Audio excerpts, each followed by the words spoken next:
할렐루야.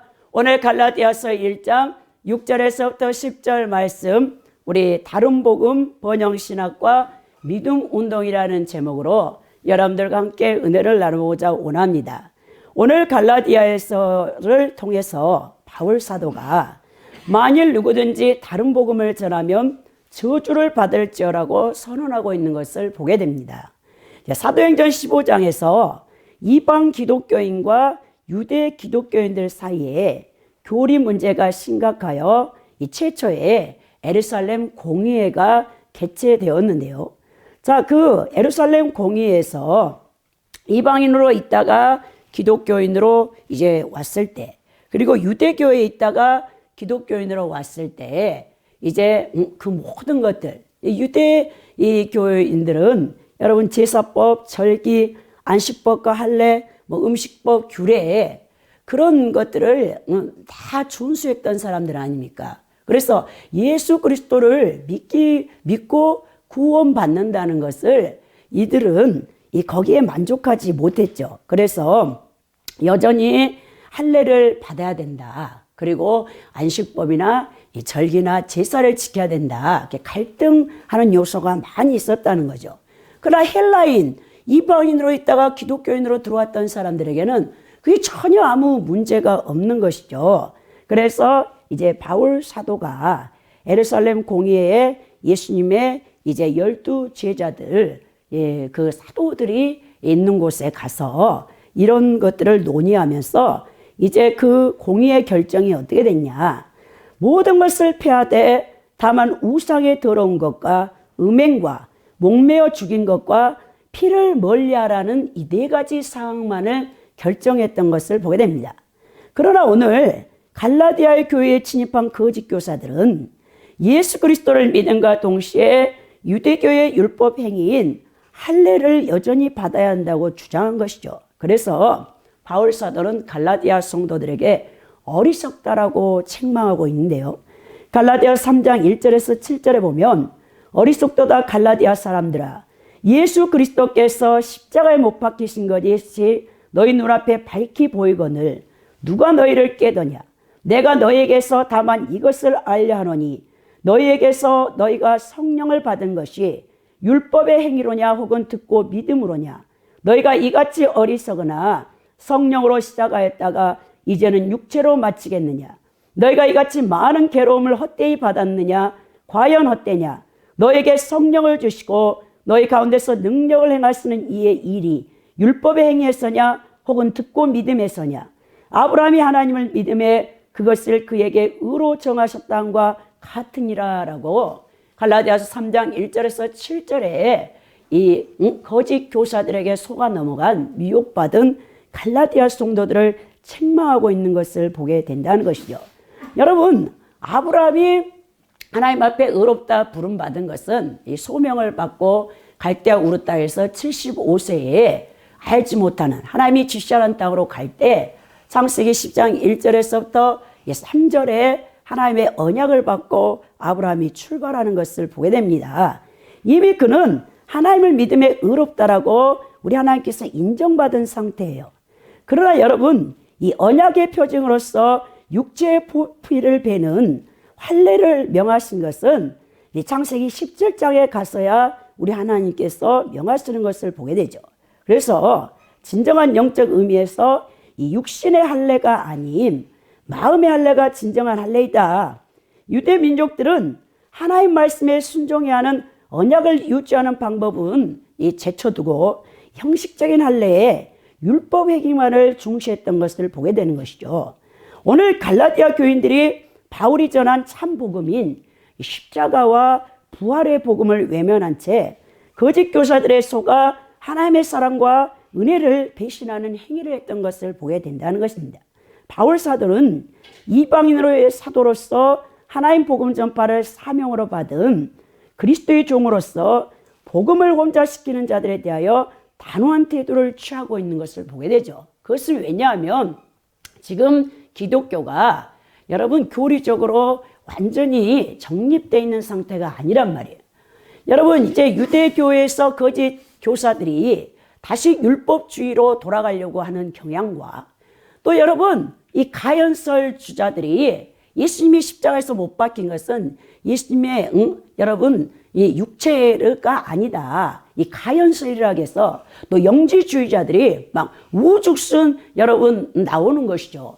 그것을 막기 위해서 바울 사도는 이제 자신이 이 세운 교회들마다 여러분 이 귀한 교리의 말씀들을 서신으로 보내서 이 혼잡한 복음에다가 다른 복음을 이 만들어서 전염시키는 거짓 목사들과 거짓 교사들을 여러분 책망하면서 그들에게 미혹받지 않도록 그가 강력하게 여러분 편지를 보내고 있는 것을 보게 됩니다.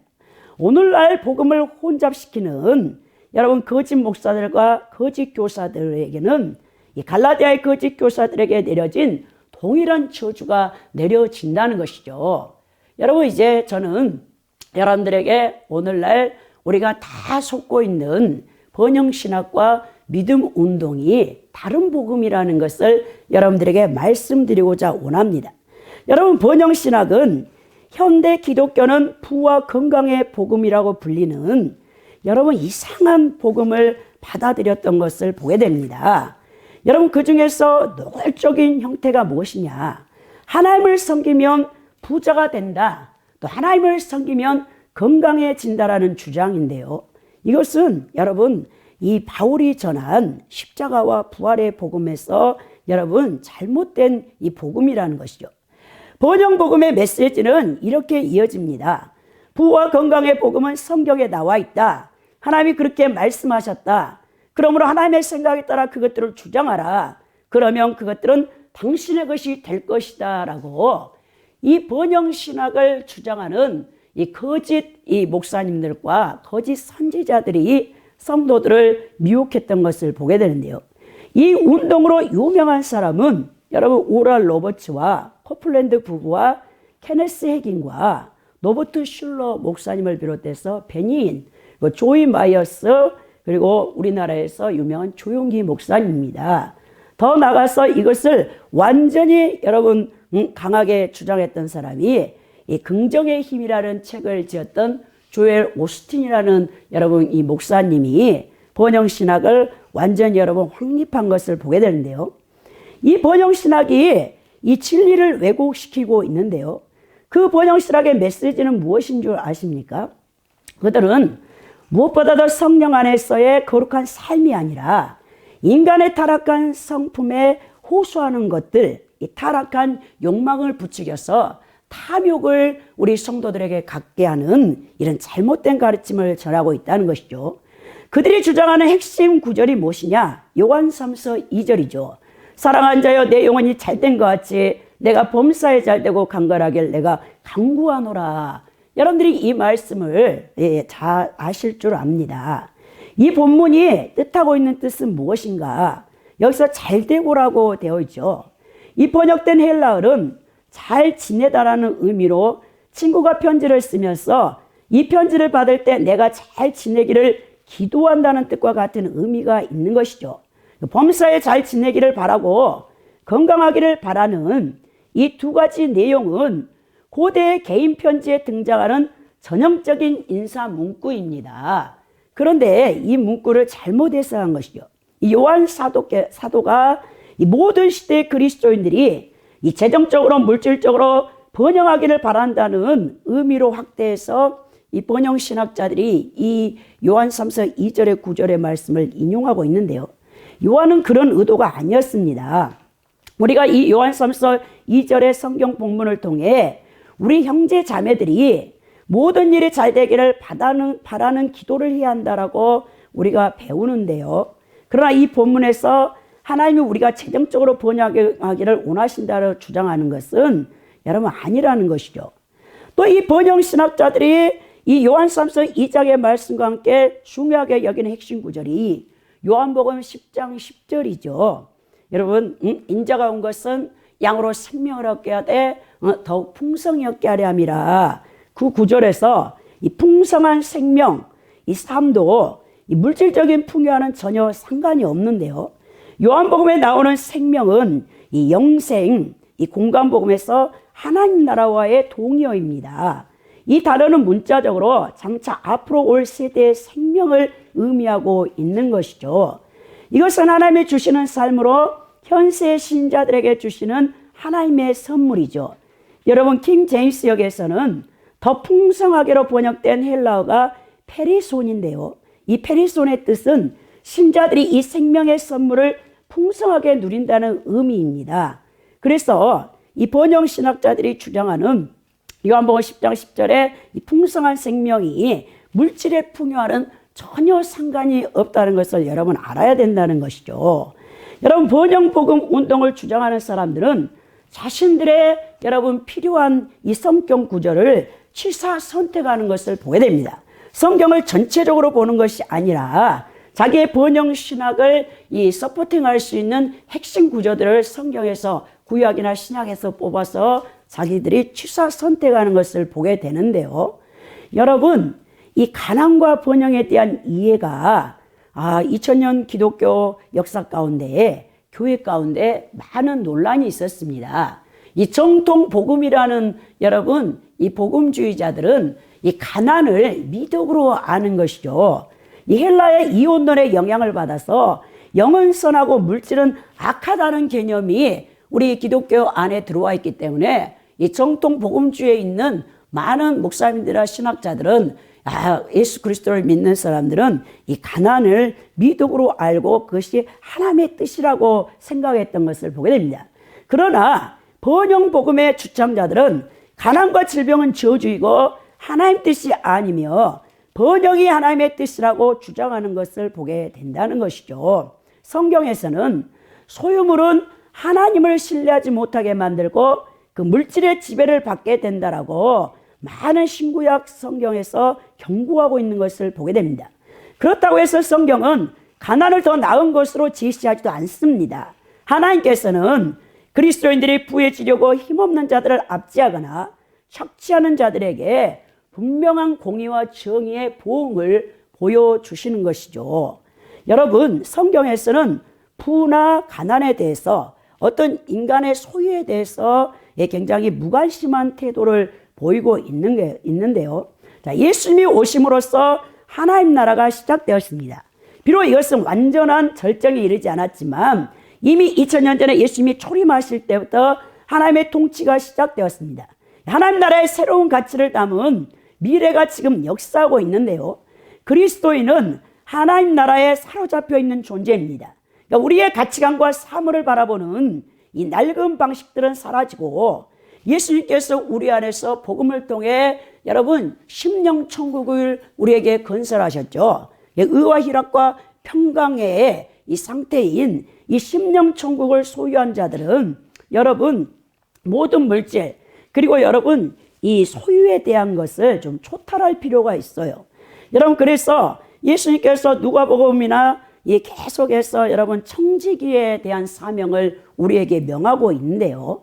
여러분, 우리가 부하다면 이건 내 것이 아니에요. 하나님께서 여러분들 각자에게 은사와 달란트대로 여러분 이 물질을 맡겨주시는데요. 그렇다고 여러분 가난하다고 그것이 부끄러운 것은 아닙니다. 예수 그리스도를 믿는다고 해서 모든 사람이 부유하게 살고 모든 사람이 건강하게 산다는 것은 있을 수 없는 것이죠. 그렇지만 우리 부한 자들에게 하나님께서 성경에서 명하는 것은 반드시 가난한 자들과 함께 그 물질을 나누어라 라고 말씀하고 있다는 것입니다. 그래서 우리의 이 필요를 돌보시는 하나님은 마태복음 6장에서 보면은 너희는 먼저 그 나라와 그를 구하면 그 모든 것을 더해준다 했고, 누가복음 12장 15절에서는 이 생명이 그 소유의 넉넉함에 있지 않다라고 말하는 것입니다. 어리석은 부자의 비유가 나오죠. 소출을 많이 해서 곡식을 저장할 곳이 없어가지고 고민을 하다가 그렇지 더 큰 곡간을 지어서 거기다 곡식을 쌓아내겠다 그렇게 그 비유가 나오거든요.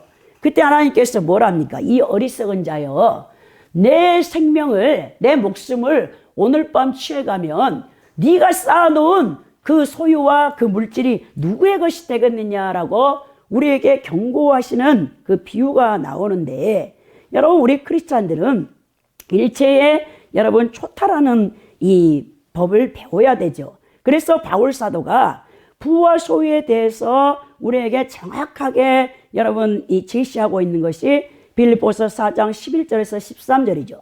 내가 궁핍함으로 말하는 것이 아니라 어떠한 형편인지 나는 자족하기를 배웠노니 나는 비천에 처할 줄도 알고 풍부에 처할 줄도 알아 모든 일 곧 배부름과 배고픔과 풍부와 궁핍에 처할 줄 아는 일체의 비결을 배우노라. 내게 능력 주신 자 안에서 내가 모든 것을 할 수 있느니라 라고 바울 사도가 말씀했던 것을 보게 됩니다. 여러분 그리스도 안에서 자유케 된 사람은 어떤 상황에서도 만족할 줄 아는 사람입니다. 바울이 궁핍함과 풍족함, 배고픔과 배부름을 모두 알았다라고 오늘 빌립보서 4장 11절 13절에서 말씀하시죠. 그래서 바울은 음식과 의복이 충분하지 못한 사람들에게 이렇게 말을 하고 있죠. 디모데전서 6장 6절에서 10절에 보면 부하려 하는 자들은 시험과 올무에 빠진다라고 했습니다. 뿐만 아니라 바울은 부유하게 된 사람들에게 자신들의 부에 무관심하게 대하라고 말하면서 즉 재물에 소망을 두지 말고 살아야 한다고 충고합니다. 오히려 그 부한 자들은 나눠주기를 좋아하며 너그러운 자가 되도록 힘써야 한다고 말씀하고 있죠. 왜냐하면 그것이 하나님께서 바라시는 진정한 부의 의미이기 때문입니다. 그리스도인들은 선한 청지기가 되어 하나님께서 자신에게 베풀으신 은혜들을 다른 사람들과 나눌 줄 아는 하나님 나라에 속해 있는 자들이 되어야 한다는 것이죠. 이 번영신학의 근저에는 하나님 중심의 신학이 아니라 인간 중심의 신학이 자리를 잡고 있죠. 하나님의 영광을 위해서 부유해져야 한다라고 그들이 주장하지만 이 가르침의 근본적으로 인간의 이기심과 육적인 이 타락한 본성을 만족시키려고 하는 성공과 행복을 목적으로 그들이 이 말씀을 설파하고 있는 것을 보게 됩니다. 이런 비성경적인 가르침을 믿는 사람들은 자신들의 타락한 본성의 이기심에서 그것을 너무나 강렬하게 원하는 것을 보게 되는데요. 유명한 여러분 구스타프 아울렌이라는 이 신학자가 하나님의 백성들의 거룩함에 대해서 우리에게 이렇게 경고합니다. 여러분 거룩은 종교에 대한 쾌락주의적이고 인본주의적인 모든 해석에 대한 수문장 역할을 한다. 거룩은 우리를 절대적인 장엄함 앞에 서게 한다. 기독교 신학을 만족과 쾌락의 종교로 변절시키려는 어떤 시도도 그 앞에서는 실패하고 말 것이다. 종교의 옷을 입은 이기주의는 제거돼야 하며 하나님에 대한 믿음은 인간의 쾌락과 욕망이라는 관점으로 측정하고 평가되어서는 안 된다. 그런 개념들이 아무리 세련되고 영적인 모습을 갖췄다 해도 말이다. 하나님은 그분이 제공하는 것이 더 많은가 적은가 하는 척도로 믿음을 결정하시는 분이 아니다. 그분은 우리의 필요와 욕구를 만족시키기 위해 동원될 수 있는 그런 존재가 아니다. 인본주의가 아무리 교묘하게 치장한다 하더라도 결국은 거룩하신 분에 의해 정체가 드러나게 될 것이다. 인간의 이익을 위해 하나님을 섬기게 하려는 모든 시도는 돌이킬 수 없는 심판을 받게 된다는 것입니다. 무섭죠. 이 번영신학자들은 하나님을 시종처럼 부려요. 자신들의 부와 탐욕을 위해서. 아울레는 계속해서 말을 합니다. 하나님이 거룩하신 분이라면 그분은 우리가 절대적으로 의존해야 하는 분이시다. 그분이 우리의 권세에 복종하는 것이 아니라 우리가 그분의 권세에 복종해야 된다. 이 말의 모든 피조물은 아멘으로 응답해야 한다라고 말씀하고 있는 거죠. 이 거짓된 복음은 완전히 잘못된 축복신앙을 가르칩니다. 번영신학에 근거한 번영신앙이 여러분 이 운동은 목적으로 수단을 정당화하는 교묘한 술수이죠. 이것은 이익이라는 동기부여가 되어야만 일을 하는 미국식 사고방식에 물든 이 복음 정도의 방식인데요. 이것을 우리는 받아들일 수 없습니다. 그들이 뭐라고 말하냐. 이 번영신학자들은 부해지려면 헌금을 많이 해라. 건강해지려면 봉사를 많이 하라. 전도를 많이 하라. 이렇게 말씀하고 있다는 것이죠. 근데 제가 신학교 동기인 여자 전도사님이 결혼을 하셨는지 안 했는지 모르겠어요. 그때 40대 중반이었는데 그 전도사님의 어머님이 일생 몸이 아팠다는 거예요. 근데 이제 그 교구에 이 어렵고 힘든 또 병에 있는 사람들을 그 어머니가 하루 종일 누워 있다가도 이 담임 목사님이 전화가 와서 오늘 나랑 같이 신방을 갑시다 그러면 어머니가 뻘떡 일어난대요. 그래가지고 그 목사님을 따라서 하루 종일 이 병든 자들 또 힘든 자들을 찾아가서 같이 신방하고 나면 어머니가 언제 아프냐는 식으로 그렇게 멀쩡해지신다는 거예요. 그렇게 일생을 사셨는데 하나님께서 이 바울사도에게 사탄의 가시를 주셔서 바울사도가 자고하지 않도록 이 완전한 조치를 취했던 것처럼 그 전도사님의 어머니에게도 하나님께서 질병, 늘 몸이 연약해서 이 삶을, 그러니까 육적인, 세상적인 삶을 살지 못하도록 이렇게 하셨고, 하나님의 일, 이 전도나 또 연약한 힘든 자들, 병든 자들, 어머니가 신유의 은사가 있어서 담임 목사님을 따라가서 이제 그분을 위해서 기도하면 그 병이 다 나았다는 거예요. 근데 어머니는 일생 아프셨다는 것을 간증하는 것을 제가 들었다는 것입니다. 어머니가 성령 충만해서 하나님이 질병을 고쳐주시는 게 아니고 그것을 이겨내며 사셨다는 그 귀한 간증을 들었네요. 오늘 여러분, 이 번영신학자들이 주장하는 부와 가난에 대한 이 탁월한 이 성경적 견해, 가난한 자들의 필요를 어떻게 우리가 채울 수 있는가, 그것을 제시하는 유명한 책이 있어요. 여러분, 노널드 사이드의 가난한 시대를 사는 부유한 그리스도인이라고 IBP역에서 나온 책이 있는데요. 저는 여러분들에게 그 책을 추천합니다. 이 책은 모든 그리스도인들이 읽어야 할 필독서입니다. 30년간 복음주의의 사회적 양심을 일깨워온 현대 기독교의 고전책이라고 할 수 있는 노널드 사이더의 여러분 가난한 시대를 사는 부유한 그리스도인이라는 책을 한번 읽어보시기 바랍니다. 여러분, 이 미국 대표적인 번영신학 전파자는 조엘 오스틴이죠. 이 사람은 긍정의 힘이라는 책을 써서 당신의 생각에서 부정적인 요소를 제거하는 방법을 알려주겠다. 이러한 방법을 통해 당신은 더욱 축복받은 행복한 삶을 영위할 수 있을 것이라며 열을 올리고 있는데요. 이 조엘 오스틴이 여러분 그 가르침은 이 번영신학을 넘어서 반복음주의라는 비판이 쏟아지고 있는 것을 보게 되는데요. 인간의 죄성을 전혀 지적하지 않고 오직 사랑의 하나님을 강조하는 반쪽 복음이 아니라 이 엔티 가스펠, 이 반복음에 가깝다라고 이제 복음주의 신학자들은 지적하는데요. 이 조엘 오스틴은 성경을 번영을 위한 증거도구로 전락시켰다는 것입니다.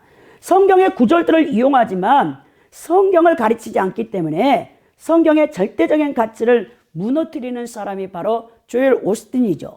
그래서 존 파이퍼 목사님은 그가 사역하는 베들레헴 침례교회 담임 목사로서 이 마지막 설교 가운데서 이 번영신학의 위험에 대해서 우리에게 경고를 했는데요. 번영신학에 빠진 목회자들이 호화로운 집과 차, 옷으로 사람들을 예수께 이끌려 한다고 비판했고, 물론 세상이 행복한 크리스천을 봐야 하지만 그 행복은 고통 속에도 그리스도가 획득한 행복이어야 한다라고 존 파이퍼 목사님이 주장했던 것을 보게 됩니다. 그리고 존 파이퍼 목사님은 예배 시간에 그리스도 안에서 기쁨을 누리는 체하며 부와 안락함, 건강과 낙천 등의 농담으로 사람들을 유혹하지만 그건 교회의 본 모습이 아니라는 거죠. 세상이 진정으로 필요로 하는 것은 고난과 슬픔 속에서도 꺾이지 않는 확고한 기쁨이라고 존 파이퍼 목사님이 번영신학의 잘못됨을 리얼하게 여러분 지적했던 것을 보게 됩니다. 믿음이 좋으면 물질적으로 부유해진다는 이 번영신학 복음은 여러분 성경적이지 않습니다. 그래서 우리가 이 경계를 해야 되는데요. 여러분, 오스틴 목사는 과거 인터뷰에서 이렇게 말했어요. 나는 예수님이 하셨던 일을 그대로 하고 있다. 예수께서는 교리만이 아닌 경제가 악화될 때 어떻게 대처하는가 등과 같은 일상의 삶에 대해서 이야기하셨다. 번영에 관해 가르치는 것은 하나님이 나에게 주신 사명이라고 조엘 오스틴 목사는 이 말씀했다는 거죠. 이 번영신학에서 주장하는 번영과 성공을 위해서 신앙생활을 하고 번영을 위한 기도를 하며 지내는 이 맹목적인 신앙은 이 신학적 타락의 길을 걷게 된다는 것입니다. 이 그들은 예수님을 받아들이는 것이 아니라 이 맘몬, 이 돈을 받아들이고 숭배하는 길로 가버린다는 거예요. 여러분, 예수님께서는 우리 성도들이 부유한 영역에만 거머쥘 수 있게끔 하시지를 않는단 말입니다. 그것이 정령 복음입니까? 복음은 그런 복음이 아니에요, 여러분. 이러한 여러분 구복적이고 기복적인 신앙은 학문적으로나 신앙적으로나 본질적인 신학이자 하나님을 경외하고 경배하고자 하는 진정한 가르침으로서의 참된 신앙, 이 신앙이 아닙니다. 그러한 가치를 추구하고 있는 오늘날의 번영신학은 한마디로 자기개발적 기복신학, 거짓신학, 사이비 신학이라는 거죠. 그런데 이 놀라운 이 거짓신학에 사람들이 심취해가지고 예수님을 이제 빙자해서 만못, 돈을 얻고자 하는 이 탐욕의 복음에 너무나 많이 물들어 있다는 것이 문제라는 것이죠. 여러분, 이렇게 성경적으로 빗나간 이 긍정의 힘, 잘 되는 나의 이 저자인 이 레이크 우드 교회 메가처치의 이 조엘 오스틴 목사님, 여러분 이렇게 CTV에서도 많이 방송을 해주는데요. 어마어마한 성도가 여러분 그래서 성도의 힘, 이 목사님들은 어디 가서 성도가 몇 명입니까? 그럼 거기서 기가 죽는 거죠. 이 대형교회 메가처치를 이룬 목사님 앞에 개척교회 목사님들은 기를 못 피는 거죠. 성도의 숫자를 대보시오. 이 성도들이 많이 추종하면 그분이 정말 진정한 목회자인가? 여러분 하나님 앞에 섰을 때 무섭습니다. 여러분 이런 잘못된 비복음을 여러분 성도들에게 혼합주의에 이 세속주의를 추구하게끔 섞여서 먹어서 독을 주었는데 성도들이 그걸 먹고 여러분 세상이나 교회나 똑같은 모습이에요. 그러니까는 제가 아는 우리 교회에 있었던 여자 목사님 남편분이 여의도 순복음교회를 3년을 매주 여자 집사람보다 더 먼저 가셔서 예배를 드리다가 딱 3년 되니까 너희들은 다 세뇌당했다 그러면서 나는 오늘부터 그 교회는 안 나간다. 그 교회는 세상과 별 다를 바가 없다 그랬다는 거예요. 그러면서 교회를 안 다녔다니까 남편분이. 여러분 우리는 그 속에 들어가 있으면 모르는 거예요. 그 메시지 목사님이 선포하는 메시지가 진리인지 비진리인지 섞여서 혼합주의를 먹이고 있는지도 모르고 아멘 아멘 하면서 추정하며 따라다니는데 여러분 너무나 무섭습니다. 여러분 성경에서는 한 사람이 두 주인을 섬기지 못한다고 예수님께서 마태복음 산상수훈에서 말씀하셨죠. 마태복음 6장 24절에 한 사람이 두 주인을 섬기지 못할 것이니 혹 이를 미워하고 저를 사랑하라 혹 이를 중히 여기고 저를 경히 여김이라. 너희가 하나님과 재물을 겸하여 섬기지 못하니라 그랬죠. 여러분 참된 성도들은 부하거나 가난하거나 오직 우리 주 예수 그리스도만을 바라볼 뿐 언제나 행복하다는 것입니다. 여러분 내가 많이 갖고 있어서 돈이 많아서 행복하다? 여러분 그건 아니죠. 크리스찬이라 할지라도 가난하다 할지라도 오직 하나님께서 우리에게 베푸신 또 가난한 사람들은 부한 자들이 알지 못하는 하나님의 특별한 은혜를 체험하게 되는 거죠. 하나님의 공급하심을 맛볼 수 있기 때문에 우리가 그 모든 부를 초탈해서 하나님을 섬겨야 하는 것입니다. 이 번영신학이 초대교회를 황폐케 시킨 일부 파괴적이고 탐욕적인 거짓 선지자들의 주장과 매우 흡사하다는 거죠. 바울 사도는 디모데에게 마음이 부패해지고 진리를 잃어버려 경건을 이익의 방도로 생각하는 자들이라고 디모데전서 6장 5절에서 경고했는데요. 이 디모데전서 6장 9절에서 11절에 보면 부하려 하는 자들은 시험과 올무와 여러 가지 어리석고 해로운 욕심에 떨어지나니 곧 사람으로 파멸과 멸망에 빠지게 하는 것이라. 돈을 사랑함이 일만왕의 뿌리가 되나니 이것을 탐내는 자들은 미혹을 받아 믿음에서 떠나 많은 근심으로써 자기를 찔렀도다. 오직 너 하나님의 사람아 이것들을 피하고 의와 경건과 믿음과 사랑과 인내와 온유를 따르며 그랬죠. 그러면서 히브리서 13장 5절에 돈을 사랑하지 말고 있는 바를 족한 줄로 알라. 그가 친히 말씀하시기를 내가 결코 너희를 버리지 아니하고 너희를 떠나지 아니하리라 하셨느니라 그랬죠. 그러면서 바울 사도가 에베소 5장 6절에서 7절에 탐심은 우상 숭배라고 말씀하고 있습니다. 이 탐욕의 복음을 조심하라고 경고했던 것을 보게 되는데요. 여러분들이 탐욕의 복음을 버려라. 여러분 이제 김세윤 고든피 윌터 카이저가 이 귀한 조그마한 책인데요. 그 책에 다 나와 있는 내용이에요. 또 하나는 바벨탑에 갇힌 복음이라고 해서 이 새 물결 플러스에서 적나라하게 번영신학에 대해서 이 비판을 해놓은 것을 제가 보았습니다. 근데 이 번영신학의 근저는 무엇이냐? 사실 믿음운동, 믿음신학이 그것을 뒷받침하고 있다는 것을 알아야 되는 거예요. 여러분 이 믿음운동은 이 어떤 것이냐 하면 이 믿음 운동을 최초로 주장했던 사람이 이색 윌리엄 캐년이라는 사람이에요. 이 사람은 19세기 후반 뉴 잉글랜드 지역에서 유행했던 신사고 철학, 마음의 과학이라는 이 강한 이교의 뿌리에서 여러분 이 운동을 신학적으로 정립해서 기독교 안으로 가지고 왔던 것을 보게 됩니다. 여러분 이 이색 윌리엄 캐년은 1867년 4월 24일에 이 뉴욕 사라토 카운티에서 태어난 이 사람입니다. 굉장히 여러분 교육열이 뜨거웠는데요.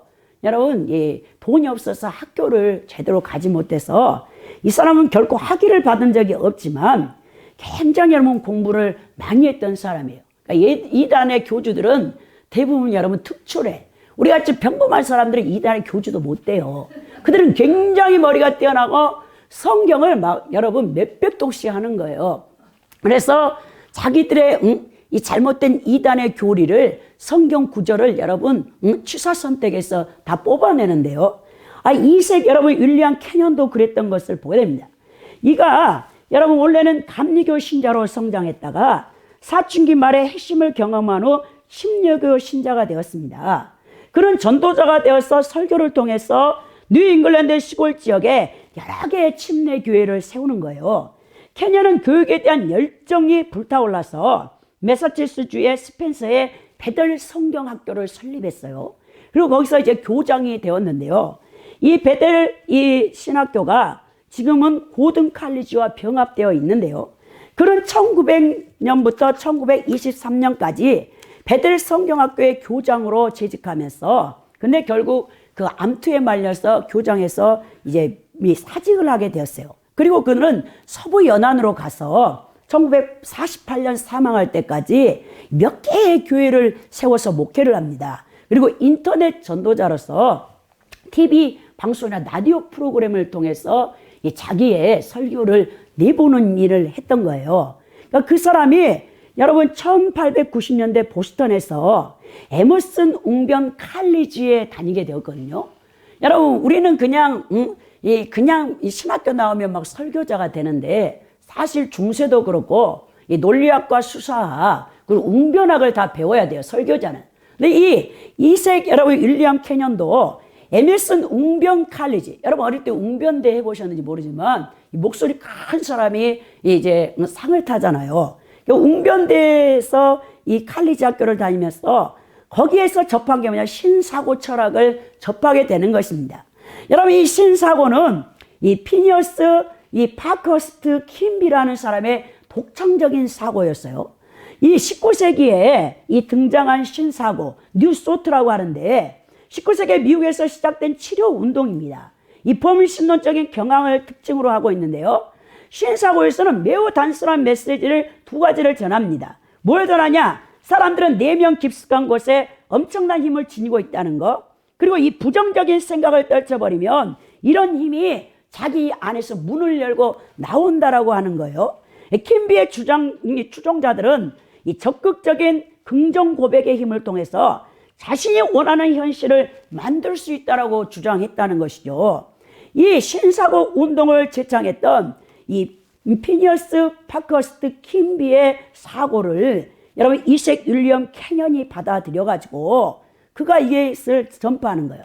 수많은 철학 집단들과 관련된 폭넓은 운동인 신사고 운동은 하나님의 내재성과 모든 결과의 원인으로서 마음의 우선성, 질병과 가난으로부터 해방, 인간의 신성, 그리고 모든 죄와 질병에 있어서 잘못된 생각의 역할을 역설했던 여러분 사상입니다.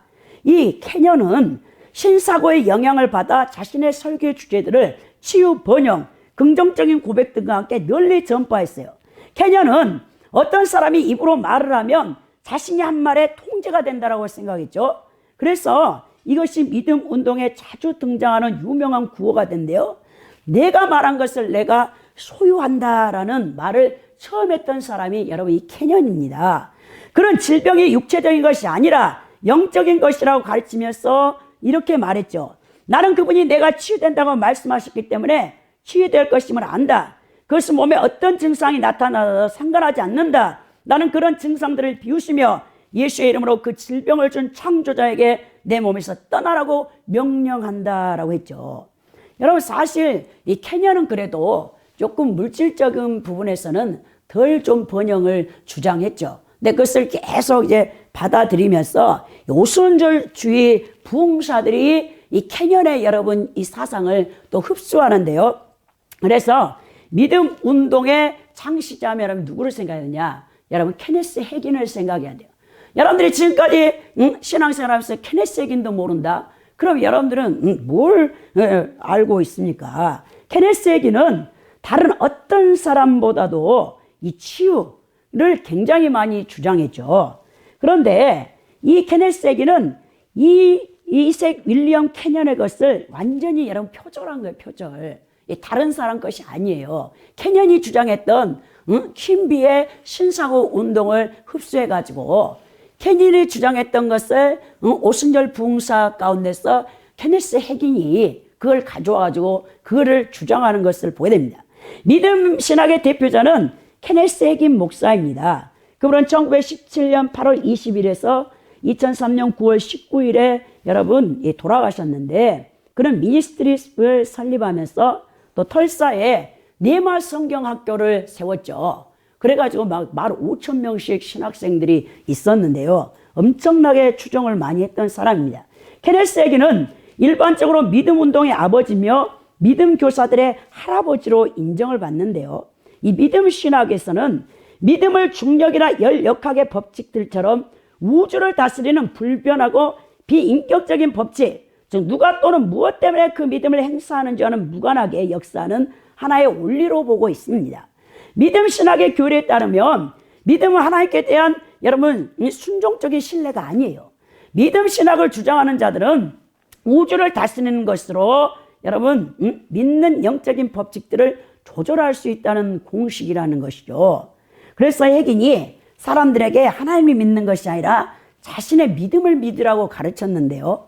그가 가장 많이 사용했던 성구는 마가복음 11장 23절이에요. 우리 믿는 자에게는 뭡니까? 이 산을 명하여 바다에 던지온다. 믿는 자에게 능치 못함이 없다. 그 말씀을 많이 인용해서 그 말씀에서 그가 뭘 주장하냐? 첫째는 자신의 마음을 믿는다라는 거예요. 둘째, 자신의 말을 믿어라. 자기 자신의 믿음을 믿으라는 것입니다. 믿음 공식에서 가장 기본적인 요소는 우리의 말이에요. 말. 언어가 자신의 모든 삶의 환경을 지배하기 때문에 언어를 통해서 믿음의 힘을 발휘하는 법을 배울 수 있다라고 케네스 해긴이 말했던 것을 보게 됩니다. 이 영적인 법칙의 지배를 받는 말은 당신을 위해 역사하는 영적인 힘이 된다. 무익한 말은 당신에게 불리하게 역사한다. 영의 세계는 하나님의 말씀의 지배를 받는 반면 자연계는 하나님의 말을 하는 인간의 지배를 받는다라고 이상한 괴상한 여러분 계변을 토해냈던 것을 보게 됩니다. 여러분 믿음은 우리가 누구를 신뢰하느냐 또는 우리 마음속에 어떤 진리를 받아들이고 긍정하느냐의 문제라기보다는 이 믿음 신학자들은 우리가 무슨 말을 하느냐가 문제라는 거예요. 그러니까 자기 말을 잘해야 돼. 긍정적인 말로 하라는 것입니다. 긍정적인 고백을 하라는 거예요. 이 긍정적인 생각, 또 긍정적인 마음, 또 긍정적인 언어를 사용해서 4차원의 세계를 지배할 수 있다. 여러분 무서운 말이죠. 자신이 하나님이 된다는 뜻입니다. 여러분 이런 생각들은 말씀 신앙 운동에서 골치 아픈 미신을 조장해 왔던 것을 보게 됩니다. 이 말씀 신앙을 믿는 이들은 사실상 자신의 모든 말이 곧 자신의 운명을 결정하는 마법적인 주문이라고 믿는단 말입니다. 믿음 신학을 강조하는 사람들은 질병과 문제를 거짓된 증상으로 여겨 부정하는 바람에 신자들을 긍휼과 이해로 고통받는 사람들을 섬길 기회를 박탈시켜 버린다는 것이죠.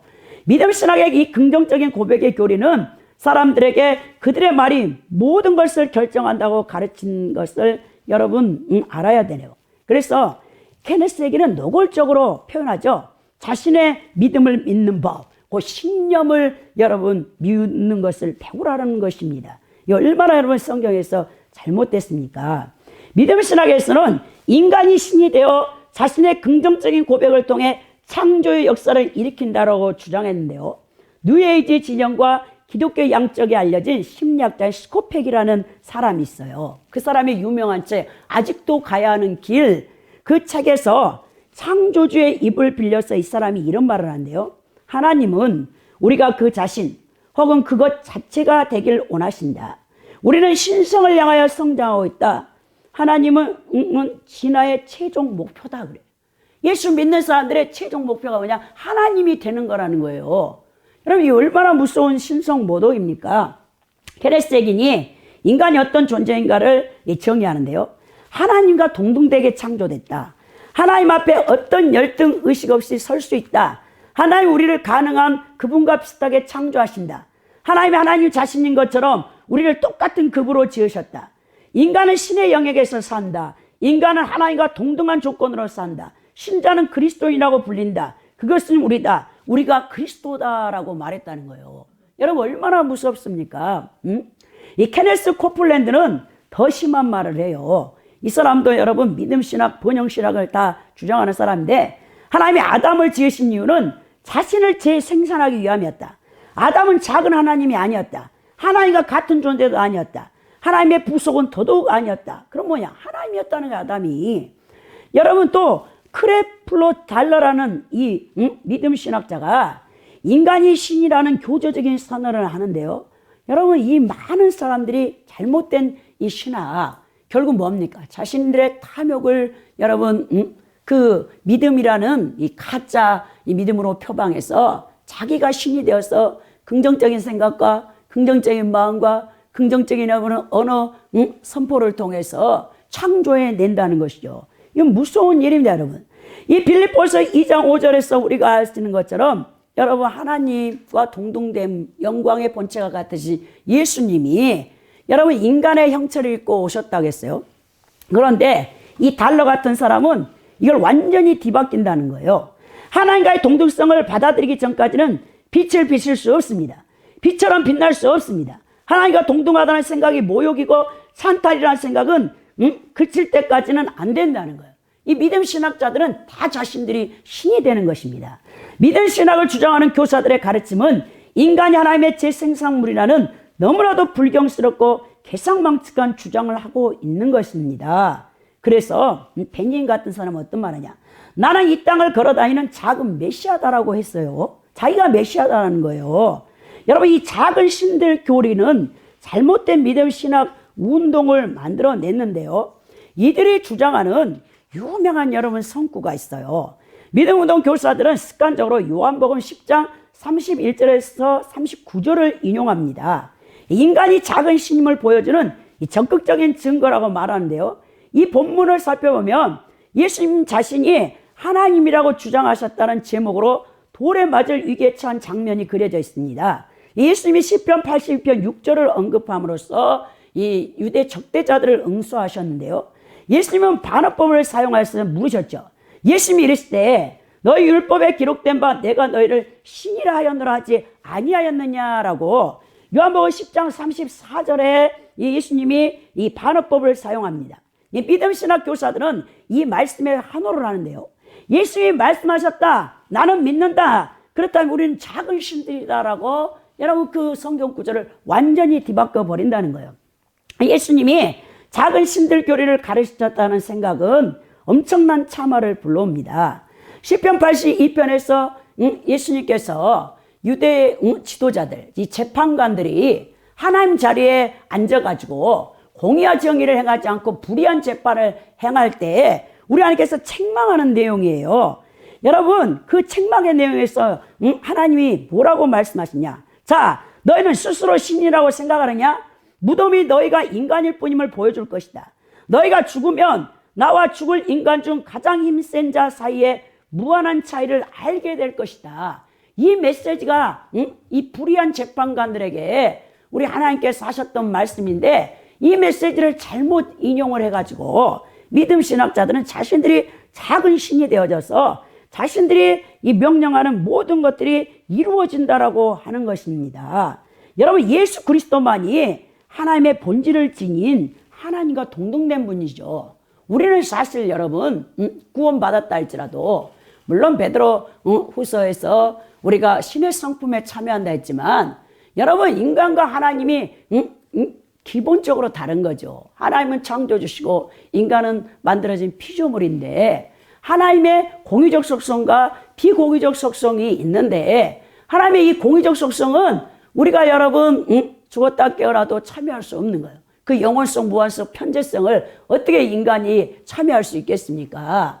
우리가 하나님과 공유할 수 있는 속성은 사랑과 거룩과 진리, 여러분 이것들만을 소유할 수 있는 거죠. 이 도덕성. 그런데도 이 믿음 신학자들은 잘못 이 성경을 해석해서 자신들이 신이 되는 것을 보게 돼요. 또 여러분 이 믿음 신학자들은 창세기 1장 26절에서 27절을 남용하는데요. 우리의 형상을 따라 우리 모양대로 우리가 사람을 만들자라고 성삼일체 하나님께서 여러분 인간을 만들 때 하신 말씀이죠. 근데 이 믿음 운동을 주장하는 찰스 캡스라는 사람과 제리 세이빌은 이 모양에 해당하는 히브리어 데무스가 문자적으로 그 종의 정확한 복제라고 주장하는 것입니다. 여러분, 이 모양에 해당하는 히브리어는 동일체가 아니라 유사성 혹은 흡사한 뜻을 가지는데요. 우리가 하나님의 복제물이라는 주장은 기만적입니다. 창조주와 피조물의 차이를 파괴시키는 거죠. 인간이 하나님의 신적 본성을 소유하지 않는다는 성경 전체의 문맥을 비춰봐도 이것은 틀린 것이란 말입니다. 인간은 하나님의 복제가 아니라 좀 더 여러분 정확하게 표현하자면 하나님을 반영하고 있는 존재죠. 인간이 하나님의 형상을 가졌다는 것은 인간이 하나님과 나눌 수 있는 이 성품들이 한정되어졌다라는 것을 우리에게 제시하고 있는 것을 보게 되는데요. 이 신학자, 복음주의의 유명한 신학자 밀라드 에릭슨이 여러분 인간이 어떤 존재인가를 잘 말해주고 있는데요. 인간 안에 있는 하나님의 형상은 인간에게 투영된 하나님의 특성들로 이루어져 예배, 인격적인 상호작용, 그리고 노동을 가능하게 만든다라고 했죠. 창세기가 인간을 자율적인 주권적 존재로 그리지 않고 창조주의 창조 세계를 돌볼 책임을 위임받는 신탁인으로 그려져 있는 것을 보게 되는 것입니다. 하나님이 인간에게 지상적 천지 창조 세계의 일부를 관장하도록 하셨죠. 인간은 여전히 죽음에 처한 존재일 뿐입니다. 여러분, 인간이 신이라면 이 믿음 운동자들이 주장하는 것처럼 작은 신들이라면 죽지 않아야죠. 인간은 죽잖아요. 이 믿음 신학의 설교자들은 기독교의 핵심 중의 핵심을 모호하게 교란시켜서 심지어 배척하는가 하면 자신들의 초점을 영원한 진리가 아니라 이 지상에 덧없는 것들에 맞추는 것을 보게 됩니다.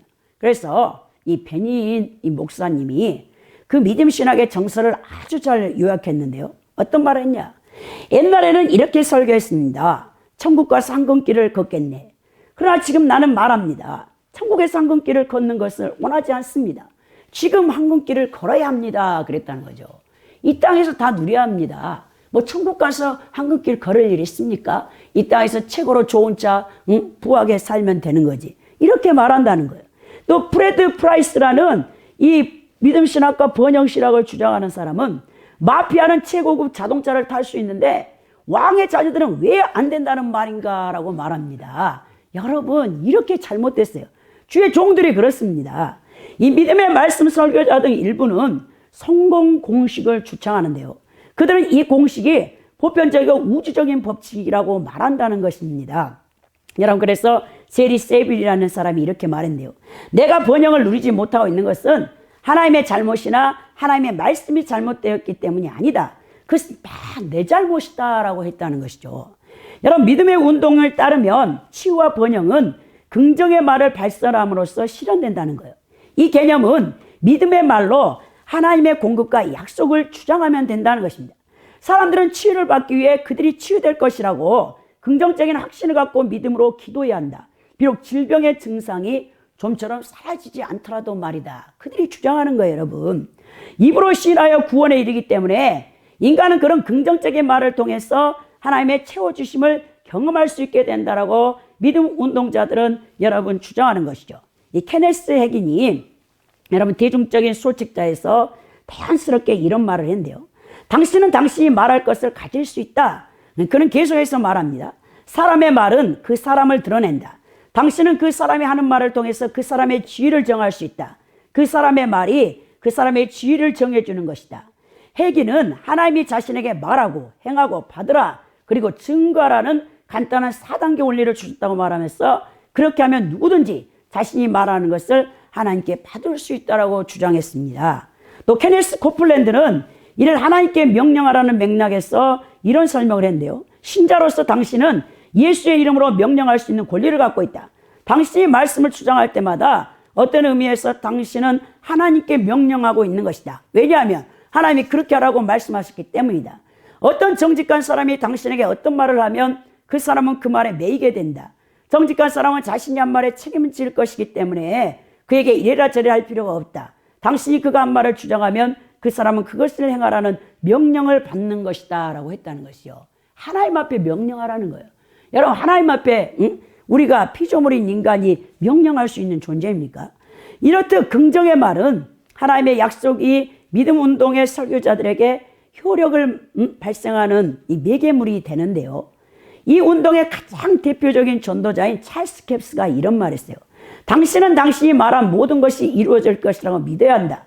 그것은 당신 안에 있는 믿음이 하나님으로 하여금 반응하시도록 하여 당신이 말한 것들을 이루어지게 할 것이다 라고 했습니다. 또 케네스 해긴이 왜 사람들이 하나님은 그분의 자녀들이 최고의 것을 먹기를 원하시며 최고의 옷을 입기 원하시며 최고의 차를 타기 원하시며 최고의 것을 갖기 원하신다라고 약속하는 이 믿음 신학에 근거한 부와 건강의 복음의 매력을 느끼지 않을 수 없다라고 했죠. 그만큼 여러분 이것이 탐욕적인 복음이에요. 잘못된 복음이라는 것입니다.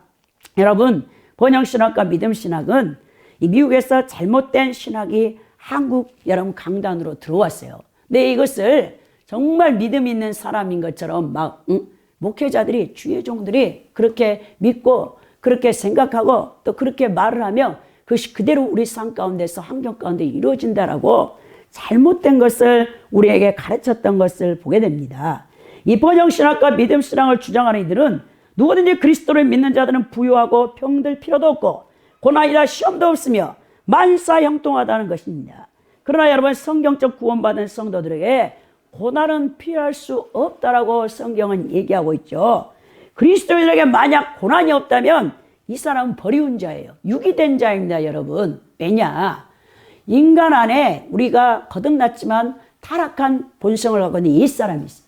이 옛사람은 여러분 조금만 남보다 잘나면 우쭐해져서 교만기가 들어오고 남보다 좀 잘 살면 의시되고 싶어하고 이런 죄성을 갖고 있기 때문에 그렇습니다. 그래서 하나님께서 고난의 광야교에 던져 넣어서 여러분들을 이 혹독하게 옛사람을 연단해 가지고 여러분들이 정말 예수 그리스도를 닮은 온유 겸손 사랑의 사람으로 만드는데 고난이 여러분 필요하다는 것을 알아야 된다는 것이에요.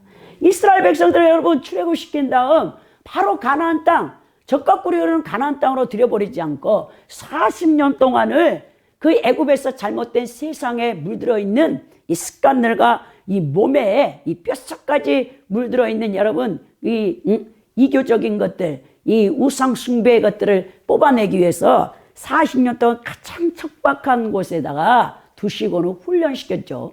근데 그들은 여러분 10번이나 하나님을 부인하고 시험하고 원망불평하고 모세 아뢰를 죽이려고 했다가 출애굽한 1세대들은 전부 여러분 광야에서 심판받아 죽었습니다. 이 여호수아 갈렙 그리고 1.5세대들이나 또 광야에서 태어난 출애굽 2세대들만 여러분 여호수아 갈렙을 통해서 하나님이 약속하신 언약의 땅 가나안 땅으로 들어갔던 것을 보게 되는데요. 여러분, 그래서 우리가 바른 신학의 관점에서 고난과 시험을 향한 하나님의 의도를 정확히 알고 이 번영신학과 믿음신학이 얼마큼 잘못됐는가를 여러분 알아야 된다는 것입니다. 고난 시험이 그리스도인들에게는 반드시 있는데요. 고난과 시험이 있으면 실패한 인생이 아니에요, 여러분. 그리스도인의 삶, 그리스도와의 이 연합된 삶은 예수 그리스도의 죽으심을 통해서 자기 부인, 이 죄성, 옛사람을 날마다 죽이고 예수 그리스도께서 우리 안에서 살아나게 우리가 해야 되는 것이죠. 그래서 바울 사도가 나는 날마다 죽노라 했죠. 자기 옛사람을 십자가에 못 박는 것이죠. 그래야 할 때 성령 충만해서 성령의 다스림으로 그가 참으로 그리스도의 빛과 소금의 역할, 향기를 나타낸 것을 보게 되는데요. 왜 우리 하나님께서 우리에게 고난을 주시냐, 시험이 있게 되느냐? 우리는 여전히 세상 가운데 살고 있습니다. 구원받았지만 이 세상의 인구는 막이고 이 세상의 모든 방식들은 여러분 이 타락한 인간의 이 부패한 양심과 여러분 그 타락한 이성에서 문화가 건설되어서 이 세상이 유지되고 있기 때문에 우리 그리스도인들이 이 세상에 여전히 살고 있기 때문에 이 세상은 죄가 가득하고 악인들이 존재합니다. 이 세상 가운데 믿는 자는 여러분 희생될 수밖에 없어요. 의인들은 여러분 손해볼 수밖에 없어요. 왜? 세상 사람들은 너무나 이기적이고 자기 욕심으로 가득하죠. 또 우리 안에 죄성의 이 옛사람이 고난과 시험이 아니고는 다스려지지 않기 때문에 하나님이 허락하시고 또 우리의 육신의 이 타락한 이 모습들, 우리 옛사람의 이 죄성, 교만, 시기, 질투, 이 모든 것들을 하나님께서 제어하시기 위해서 우리에게 여러분 시험과 고난을 주시는 것을 보게 됩니다. 성경에 여러분 그 유명한 40명의 저자들 가운데 이 성경 저자들 가운데 고난받지 않는 여러분 저자들이 있었습니까? 다 고난받았죠. 특히 여러분 예수님의 제자인 여러분 12사도들은 전부 십자가에서 못 박여 죽는 여러분 예수 그리스도의 복음을 위해서 이 고난을 받는 것은 정말 기뻐해야 되는 거예요. 왜? 천국의 상이 크다고 했죠. 여러분 주님의 이 광야 훈련에서 높은 주님의 상급 학교에 다니는 성도들의 특징이 뭐냐? 고난이 와도 여러분 거기서 눈 하나 깜짝하지 않는 거예요. 이 고난을 통해서 하나님이 나를 무엇을 다루실까? 그 생각을 하고 여러분 야고보서 1장에 보면 시험과 고난이 올 때 온전히 기뻐하라겠죠. 우리가 그 인내를 통해서 우리를 다루시는 하나님의 그 순수한 믿음으로 우리를 재련하시는 과정 가운데 필요한데요. 여러분 믿음의 목표는 이 땅이 아닙니다. 여러분 이 땅에서 제일 좋은 차를 하나님의 자녀가 타야 되고 제일 좋은 집에서 살아야 되고 제일 맛있는 것을 먹어야 된다. 케네스 해긴 같은 이 믿음의 신학의 근거에서 번영 이 신학을 주장하는 이 사람들이 얼마나 잘못됐습니까? 믿으면 돈 번다. 믿으면 병 고친다. 이런 것은 안 된다는 거예요. 사실 우리는 천국을 향해서 여러분 항상 여러분들이 소망을 두고 있어야 됩니다. 하나님께서 이 땅에서 우리 그리스도인들에게 다 누리게 하지 않으셔요. 다 누리면 여러분 타락해서 지옥 갑니다. 여러분들은 어떤 사람이 되기를 원합니까? 내가 부자면 이 물질이 내 것이 아닙니다. 참 믿음의 사람은 자기에게 많은 재물이 있더라도 자기를 위해 사용하지 않고 가난한 사람들을 돕기 위해 사용합니다. 만일 내게 건강이 있다면 그 건강한 몸으로 하나님과 이웃을 섬기도록 하나님이 주신 것입니다. 하나님께서 어떤 사람들에게 물질을 주셨다면 선한 청지기가 되어서 부지런히 가난한 사람들을 도와야 됩니다. 그래야 우리 하나님 앞에 영광이 되는 것이죠.